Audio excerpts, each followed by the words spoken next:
out. Glue.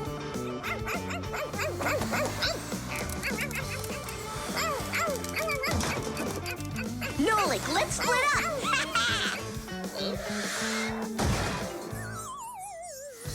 We're one cool team, am I right? Nah. Why not? We're the mega super duper coolest team on the planet.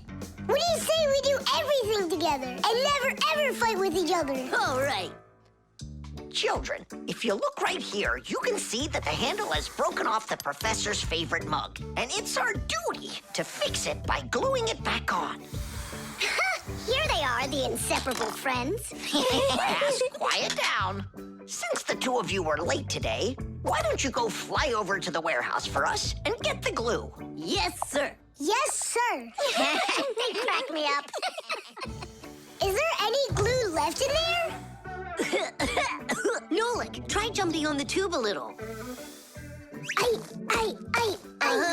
Great. There's plenty. Our super duper team has done some super excellent work. What's going on? Our hands are stuck. We gotta pull. This glue is sticky. With the help of glue, you can stick almost anything together. Paper, plastic, glass, rubber, wood, and even metal. The reason that glue works is because everything, even an ordinary sheet of paper, has a rough surface. Just look at those pits and ridges. If we take 2 sheets of paper, fill those pits with glue, and press them together, the molecules of the glue will start joining with one another. After that, all that's left is for the glue to dry. Now what? How about we fly like this? Good idea. Everyone will laugh at how funny we are. Heads up, everybody. Mission complete. Well done.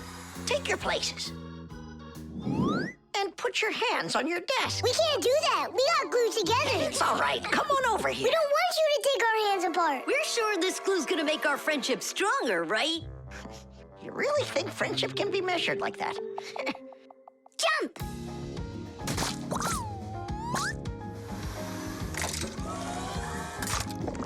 One, two, three, yeah!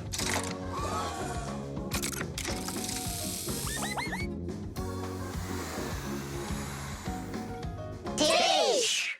Tish!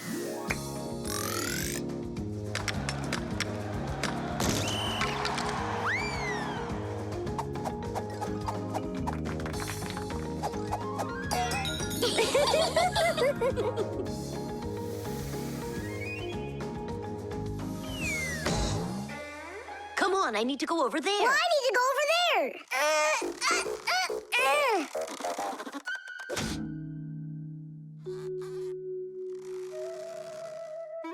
It's your fault we got into this mess. Mine? And who was the one that told me to jump? Enough! I'm done with your nonsense. From now on, you're not my friend. And you're not mine, all right?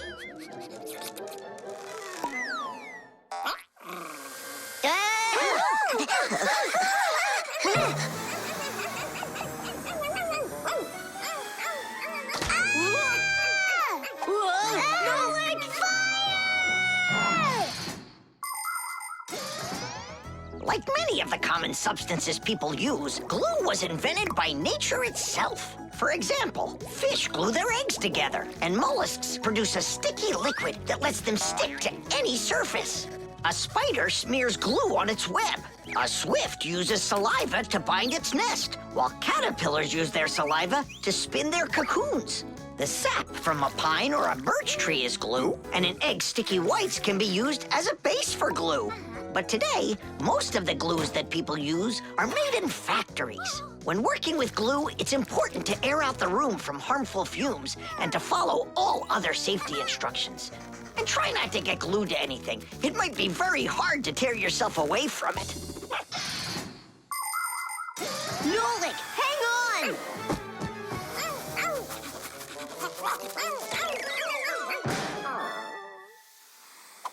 Fire! You just saved me! But how come we got unstuck? Maybe it was bad glue? No, we were trying to get you disattached for so long that the glue lost the adhesive properties it had. And our friendship? Did it also lose its properties? know what, Nolik? I'm sorry. We don't need glue to make our friendship stronger. Peace. Peace.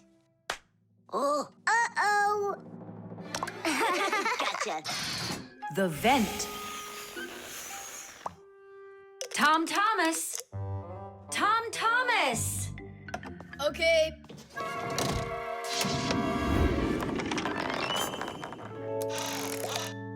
Simka, Tula, check it out. It's pretty, isn't it? Oh, splendid. It's nothing but a trinket. It's completely useless. Useless? Look how well it matches my hair clip. Useful things are the kinds of things you truly need. For instance, like this rope ladder I've got. It's splendid. And where do you plan on climbing with this thing? Now this mirror here is both useful and pretty. Oh, how splendid. Tula, you say everything is splendid. Well, here's something super splendid that I bet you don't have. Oh, what is it? It's a mechanical super claw. It must be just perfect for scratching your back. Now look what I have. A photograph of Vector. And he signed it for me, too. Are you sure that's Vector? You've got a photo of the bravest Fixie on the face of the entire planet? Yeah, and the most beautiful. Is it him for sure? No way. Let me take a look. You'll smudge it. You've been fooled. No. Yes. Jealous? You are. My photo! Oh, no! What was that?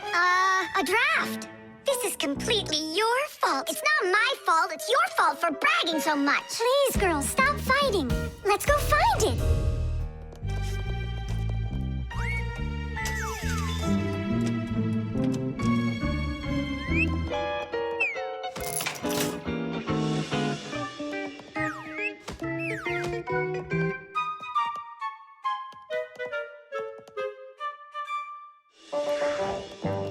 It's just horrible to lose a picture signed by the most famous Fixie ever. It will be horrible when that picture of a Fixie is found by humans. So where could it be?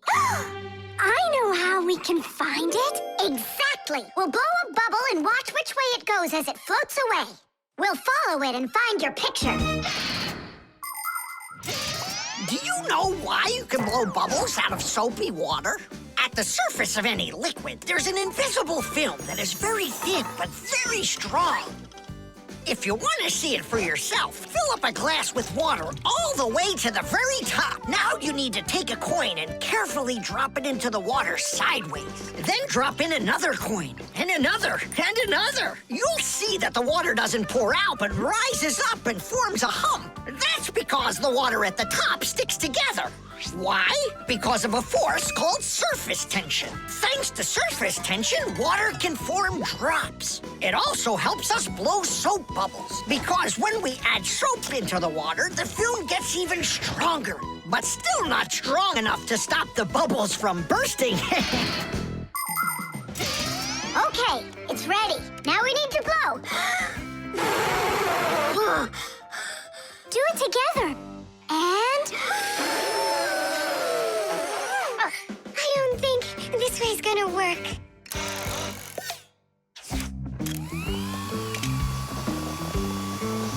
Look, it's flying! We did it! The vent! Of course! Why didn't I think of that before? Have you ever seen holes in the bathroom or kitchen that are covered with grids? Well, those are called vents. And behind the vent is a long pipe called an air duct.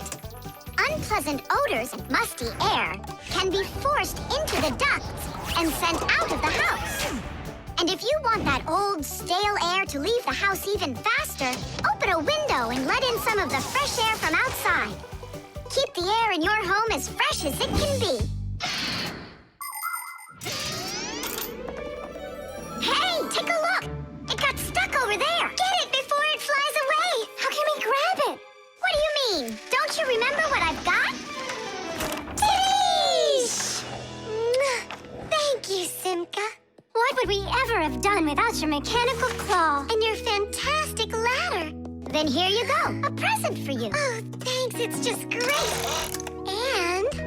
gonna give you this. Oh, gee, it's just splendid. Simka, are you here? Huh, what you got there, Simka? A little mirror. It's pretty, don't you think?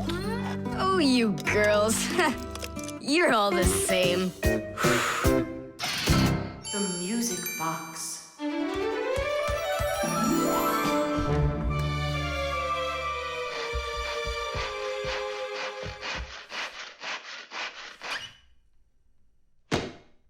And when the Pied Piper began to play his magical flute, the rats came out of their holes and followed him. And they never would be seen in Hamlin ever again. Whew. And then what, huh? I can't read anymore. My legs got tired. Whew. Simka, Nolik, something's rustling in there. In where? In Dad's office, it's on his desk. It's inside the wooden container. So maybe there's a mouse inside it. Tom Thomas, sit right here while Nolik and I go and check. And if there's a mouse in there for real, then how are we gonna get it out? Those rodents are really so big. And why was I reading that book to you, huh? Just grab a flute, give it a toot, and the mice will scoot. And where are the flutes gonna come from? We'll make them. Toot, toot, toot, toot, toot. You got it? Sure I did. Wait a second. Let's get a little closer.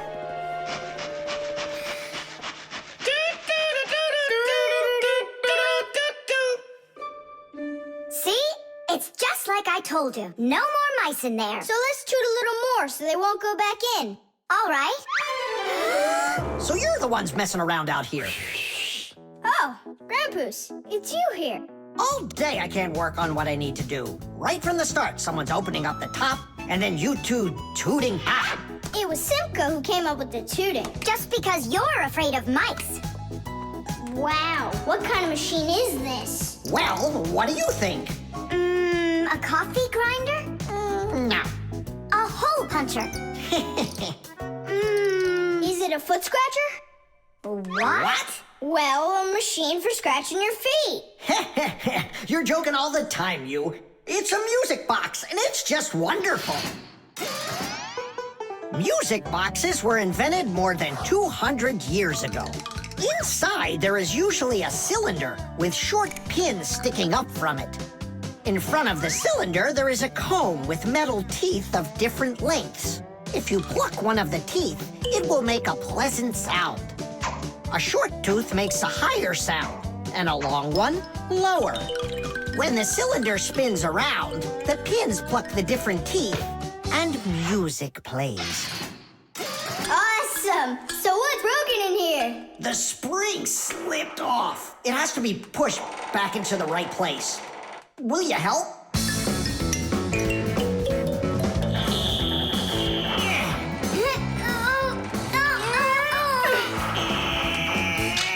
There we go. That's better. How come the music's not playing? First, you have to wind up the spring with the key. Tidish! I know who can wind up the spring. Well, Tom Thomas, can you guess what kind of machine this is? A paper cutter. How about a hole puncher? You're such a joker. Now don't go and tell me it's a foot scratcher. Then I don't know. Then wind it up with the key and you'll find out.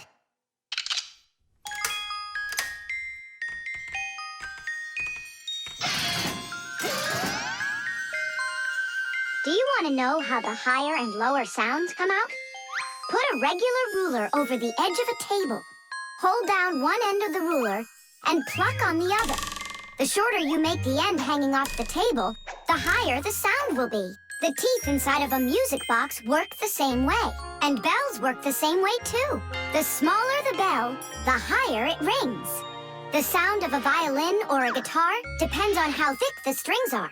Fat strings make a lower sound, and thin strings a higher one. How tight the string is also makes a difference. Take a piece of string or a rubber band. Tie one end to a doorknob and pull on the other end. With your free hand, pluck the string. The tighter the string gets stretched out, the higher the sound. If you want, you can even play a tune. I think I got it now. It's an old player for music. That's close, but not it. A music box is what they call it. I just said that. So, what was it in there, Just a broken spring. It's not the thing I'm dying to know. Who was moving around there? All I'll say is we, Tom Thomas, won't let that